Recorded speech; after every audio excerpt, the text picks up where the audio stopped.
Hello students, I hope you will be fine.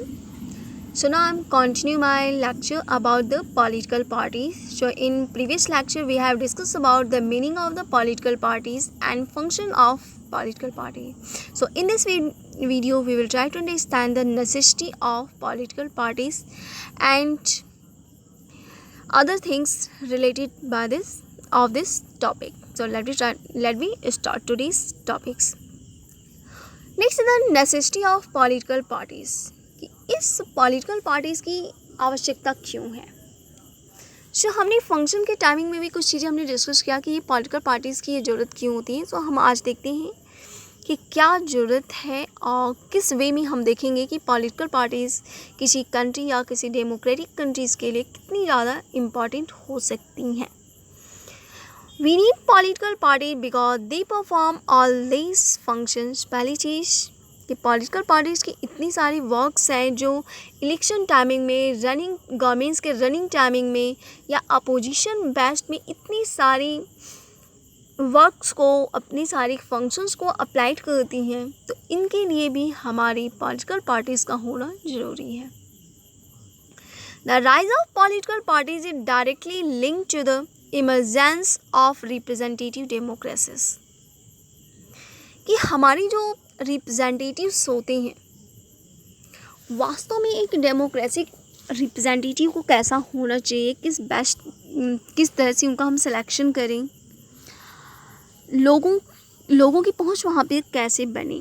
तो इसके लिए भी हमारे एक व्यूज़ के लिए, लोगों की अटेंशंस को देखने के लिए भी इन पॉलिटिकल पार्टीज़ का होना ज़रूरी है, क्योंकि ये पॉलिटिकल पार्टीज़ लोगों को आपस में जोड़ने का काम करती हैं कि जिनकी विचारधारा उनसे मिलती है वो उनके सपोर्ट में आ जाएंगे. वो ये देखेंगे कि किस तरीके के लोगों का कैसा माइंडसेट है, उनकी रिक्वायरमेंट्स क्या हो सकती हैं. तो इनका अंदाज़ा लगाकर उस बेसिस पे लोगों का अटेंशन लेने की कोशिश करते हैं. तो इस तरह से हम देख सकते हैं कि ये रिप्रेजेंटेटिव डेमोक्रेसीज़ में इमर्जेंस होकर के और ये जो पॉलिटिकल पार्टीज़ हैं ये उन्हीं से जुड़ी हुई होती हैं. Next is as we have seen large scale societies need representative democracies.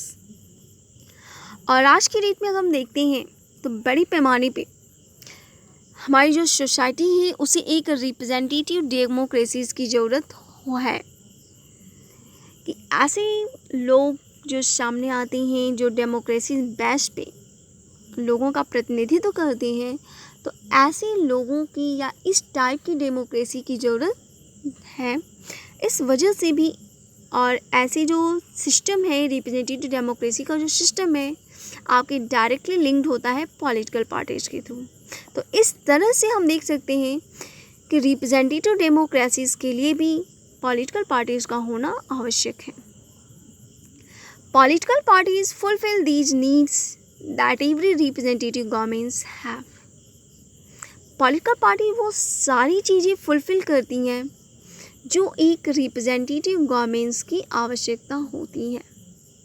तो इस तरह से हमारी एक पॉलिटिकल पार्टीज़ की इम्पोर्टेंस हम देख सकते हैं. Now how many parties should we have कि हमें कितनी पार्टीज़ रखना चाहिए या कितनी पार्टीज़ का होना ज़रूरी है. In a democracy any group of citizen is free to form the political party. पहली चीज़ ये, अगर हम डेमोक्रेसी कंट्री की बात करते हैं, स्पेशली इंडिया की अगर हम बात करते हैं, तो इंडिया में ये कोई बाउंडेशन नहीं है कि आप 1 पार्टी 2 पार्टी 3 पार्टीज़ या एक निश्चित या एक सर्टेन नंबर डिसाइड नहीं किया गया है. तो इंडिया की कॉन्स्टिट्यूशन में भी या आपके इलेक्शन से रिलेटेड जो भी प्रारूप बनाए गए हैं उनमें कहीं पर भी पॉलिटिकल पार्टीज़ के सर्टेन नंबर की डिफिनीशन नहीं होती है. सो यहाँ पर सिटीजन्स हमारे फ्री होते हैं कि वह अपनी पार्टीज़ बना सकते हैं. In this formal sense there are a large number of political parties in each country. तो आज की डेट में अधिकांश कंट्रीज़ में बड़े पैमाने पे एक अच्छी खासी संख्या में पॉलिटिकल पार्टीज़ बनती हैं. More than 750 parties are registered with the Election Commission of India. इसका बेस्ट एग्जांपल हम देखते हैं इंडिया में कि इलेक्शन कमीशन ऑफ इंडिया ये एक इंस्टीट्यूशन है जो इंडिया में इलेक्शंस के कार्यों को देखती है। तो यह इंस्टीट्यूशन आज के डेट में आपकी 750 से अधिक पार्टीज़ को रजिस्टर की गई हैं। सो इंडिया में हम देख सकते हैं कि 750 पार्टीज़ से भी ज़्यादा पार्टीज़ अवेलेबल हैं। In some countries, only one party is allowed to control and run the government. These are called one party system. कि आज के दिन में देखिए तो बहुत ऐसी भी कुछ कंट्रीज़ मिलती हैं जहाँ पर सिर्फ एक पार्टी को ही अलाउ किया जाता है गवर्नमेंट्स को चलाने के लिए या उसको कंट्रोल करने के लिए। तो ऐसी सिस्टम को हम वन पार्टी सिस्टम कहते हैं और इसका बेस्ट एग्जांपल है चाइना, जहाँ पर कम्युनिस्ट पार्टी ही सिर्फ अलाउ है कि वह गवर्नमेंट्स को बना सकती है, रूल्स बना सकती है या जो भी उसको कार्य करनी गवर्नमेंट से रिलेटेड वह उनको कंट्रोल करेगी और उनको फॉर्म करेगी। अदर पार्टीज़ का कोई कॉन्सेप्ट चाइना में देखने को नहीं मिलता है। We can not consider one party system as a good opinion because this is not a democratic opinion. So one party system किसी भी तरीके से डेमोक्रेटिक ओपिनियन से बिल्कुल भी सही नहीं होती हैं। Any democratic system must allow at least two parties to compete in the election and provide a fair chance for competing parties to come to the power. कि कोई भी डेमोक्रेटिक सिस्टम है वहाँ पर एटलीस्ट दो पार्टीज़ का होना ज़रूरी है जिससे उनके पास एक अच्छा चांसेस हो, लोगों के पास एक नीट एंड क्लीन चांसेस हो कि वह पॉलिटिकल पार्टीज़ को या जो रनिंग पार्टीज़ है उसको हटा करके अपने आप को भी सामने रख सकें। तो इस तरह से एटलीस्ट डेमोक्रेटिक सिस्टम में दो पार्टीज़ अलाउड होती हैं और कम से कम दो पार्टीज़ होना ज़रूरी भी है। वन पार्टीज़ बिल्कुल भी डेमोक्रेटिक ओपिनियन से बिलोंग नहीं करती हैं। In some countries power usually changes between two main parties. कि कुछ ऐसी भी कंट्रीज़ हैं जहाँ पर पावर सिर्फ और सिर्फ दो कंट्रीज़ के बीच में ही चेंज होती हैं। आई मीन दो आपकी मेजर पार्टीज़ होंगी और उनमें में से कोई एक पार्टी का जीतना ज़रूरी है और ये दूसरी हमारी अपोजिशन में रहेगी। तो ऐसी भी कंडीशन हमको देखने को मिलती हैं। But only the two main parties have a serious chance to winning the majority of seats to form the government. Such a party called as a two party system. कि यहाँ पर हमें दो पार्टीज़ जिन भी कंट्रीज़ में हैं वहाँ पे दो चांसेस बनते हैं। पहली चीज़ कि उनके पास जो पावर का जो डिस्ट्रीब्यूशन है या पावर का जो चेंजेस है वह किसी दो पार्टी में ही होंगी और वही आ सकती हैं। उनके बीच में किसी तरह का कोई कंप्रोमाइजेशन ना हो, किसी तरह का वहाँ पे समझौता ना हो। लेकिन वास्तव में अगर हम कहें तो ऐसी टू मेन पार्टीज़ जिनके पास फुल चांसेस हों कि एक पार्टी जीत सकती है और दूसरी पार्टी हार सकती हो, तो ऐसे पार्टी सिस्टम को हम टू पार्टी सिस्टम कहते हैं। इन several parties compete the power and more than two parties have a reasonable chance to coming to power either on their own stand or in alliance with others. We call it multi-party system. कि जहाँ पर दो से अधिक parties होती हैं वहाँ पर फुल चांसेस होते हैं किसी एक पार्टीज़ को हटाना या किसी एक पार्टी की गवर्नमेंट्स को बनाना। तो ऐसे में अधिकांश पार्टीज़ के पास एक रीज़नेबल चांसेस होते हैं कि वह अपने स्ट्रेंथ पे या एक गठबंधन बना करके, अलायंस बना करके वहाँ पर वो गवर्नमेंट्स को फॉर्म कर सकती हूँ। तो ऐसी पार्टी सिस्टम को मल्टी पार्टी सिस्टम कहते हैं। When several parties in a multi-party system join hands for the purpose of contesting election and winning power, it is called an alliance or a front. कि जब multi party system में बहुत सारी parties मिल कर के elections को जीतने का कार्य करती हैं, एक दूसरे से अलायंस हो जाती हैं, एक दूसरे से जुड़ जाती हैं, हैंड टू हैंड होकर के एक साथ कॉन्टेस्ट करती हैं, तो ऐसे सिस्टम को कहा जाता है अलायंस या फ्रंट। इट मीन्स हम कह सकते हैं कि जस्ट सपोज कि हमारी कांग्रेस पार्टी है और उसको लग रहा है कि शायद मैं इलेक्शन में जीत ना पाऊँ सिंगल उठने से, तो उसने क्या किया कि अदर पॉलिटिकल पार्टी से उसने हैंड टुगेदर किया, हाथ मिलाया, और वो सब एक साथ मिल कर के उस इलेक्शन में कॉन्टेस्ट करती हैं। तो ऐसी ग्रुप को हम अलायंस कहेंगे या फ्रंट कहेंगे। हम इलेक्शन में बहुत सारी ऐसी चीज़ें देखते हैं कि अलायंस गवर्नमेंट्स का बनना या अलायंस के तौर पे इलेक्शंस को कॉन्टेस्ट किया जा रहा हो, तो ये सारी चीज़ें भी हमको देखने को मिलती हैं। The multi party system often appears very messy and leads to political instability.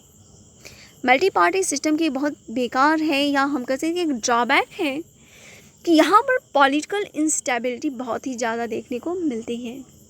ये बहुत ही ज़्यादा मैच एक दूसरे से मिक्स्ड होती हैं, तो यहाँ पर लोगों को एक प्रॉपर डिसीजन लेने में प्रॉब्लम होती है।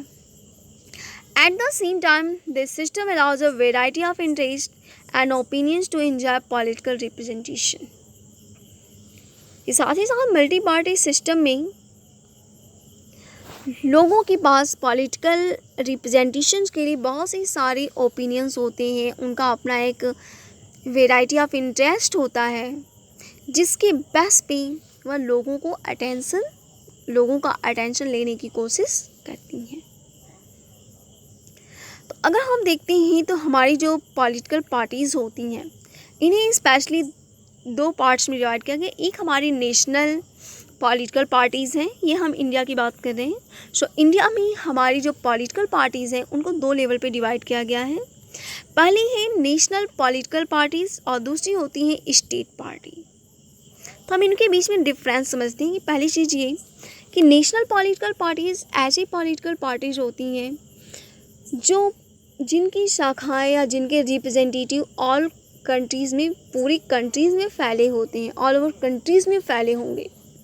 जैसे इंडियन नेशनल कांग्रेस या INC, जैसे हम कांग्रेस भी सिर्फ करते हैं, आपकी Bharatiya Janata party, BJP, Bahujan Samaj party, communist party या communist party of India, nationalist Congress party, ये जो कुछ ऐसी आपकी पॉलिटिकल पार्टीज़ हैं जो नेशनल लेवल पे इलेक्शंस कॉन्टेस्ट करती हैं।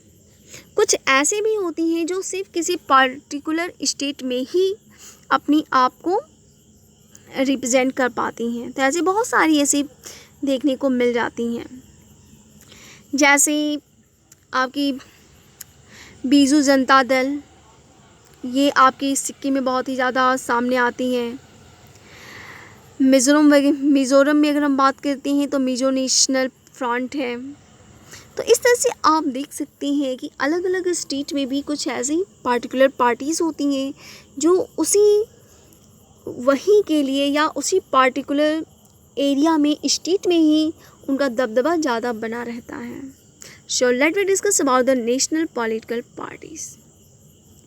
Democracies that allow a federal system all over the world tend to have two kinds of political parties. Parties that are present in only one of the federal units and parties that are present in several or all units of federation.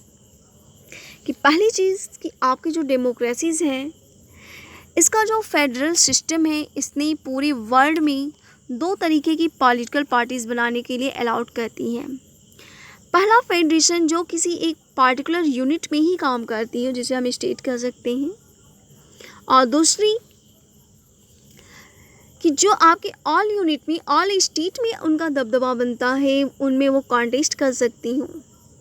तो ऐसे base पे हमारी national political parties बनती हैं और दूसरी हमारी state parties होंगी। So every party in country has to register with the election commission, कि जितनी भी हमारी पार्टीज़ हैं, इलेक्शन आपकी पॉलिटिकल पार्टीज़ हैं, उन सभी को इलेक्शन कमीशन के द्वारा रजिस्टर किया जाता है। While the election commission treats all parties equally, it offers some special facilities to large and established party. आपकी जो इलेक्शन कमीशन होती हैं ये हर एक पार्टी को इक्वली ट्रीट करती हैं, लेकिन जो हमारी एस्टाब्लिश्ड पार्टी हैं, जो लार्ज पार्टीज़ हैं, उन्हें थोड़ा सा स्पेशल फैसिलिटीज़ भी ऑफर करती हैं. Parties that get this privilege and some other special parties are recognized by the election commission for this purpose. That is why these parties are called recognized political parties. कि ऐसी parties जिन्हें election commission के द्वारा recognition मिल जाता है, जिन्हें जो privileged हों या स्पेशल फैसिलिटीज़ के द्वारा भी हों, तो इन सभी को हम रिकॉग्नाइज्ड पॉलिटिकल पार्टीज के नाम से जानते हैं. According to this classification, there were 6 national recognized parties in the country in 2006. यहाँ पर हम जो डाटा देख रहे हैं ये 2006 का है, जिसमें हमारी कुल 6 नेशनल रिकॉग्नाइज्ड पार्टीज़ हैं. पहली है Indian national Congress, Bharatiya Janata party, Bahujan Samaj party, communist party of Indian Marxist, communist party of India, nationalist Congress party. ये हमारी नेशनल पॉलिटिकल पार्टीज़ हैं जिन्हें नेशनल रिकॉग्नाइज्ड पार्टीज़ भी कहा जाता है. तो ये हमारी 2006 में या आपकी मेजर 6 नेशनल पॉलिटिकल पार्टीज़ उसमें रिकॉग्नाइज्ड की गई थी. Next is the state party. Other than these 6 parties, most of major parties of countries are classified by the election commission as state party. इनके अलावा भी बहुत सारी ऐसी पार्टीज़ हैं जिन्हें इलेक्शन कमीशन ने स्टेट पार्टी के तौर पे रिकॉग्नाइज्ड किया है या उन्हें क्लासीफाई किया है. जैसे समाजवादी पार्टी, समता पार्टी, राष्ट्रीय जनता दल. ये आपकी जो इनकी कुछ ऐसी भी शाखाएं होती हैं या इनका जो पॉलिटिकल ऑर्गेनाइजेशन है जो किसी स्पेशल स्टेट में ही इनका प्रभाव ज़्यादा होता है, जो इन्हें हम स्टेट पार्टी के तौर पे रिकॉग्नाइज किया गया है. Some of these parties like Biju Janata Dal, Sikkim democratic front, Mizo national front और conscious about their state identity. क्या कि बहुत सारी ऐसी भी हैं जो स्टेट आइडेंटिटी के तौर पे देखी जाती हैं, जैसे Sikkim democratic front, Mizo national front. ये हमारी किसी स्टेट की आइडेंटिटी के तौर पे ही भी देखी जाती हैं. Over the last 3 decades, the number and strength of these parties has expanded. जैसे जैसे हमारा टाइमिंग बढ़ता गया, समय हमारा बदल रहा है, तो वैसे वैसे हमारे जो पॉलिटिकल या पार्टीज़ की जो स्ट्रेंथ है उनमें भी बहुत सारे बदलाव देखने को मिलते हैं. उनके पावर में एक्सपांडेशन भी देखने को मिलती है. So in next video we will try to understand the next 2 topics, challenges to the political parties and how can parties be reformed. So we will discuss about these 2 topics in next video. Thank you.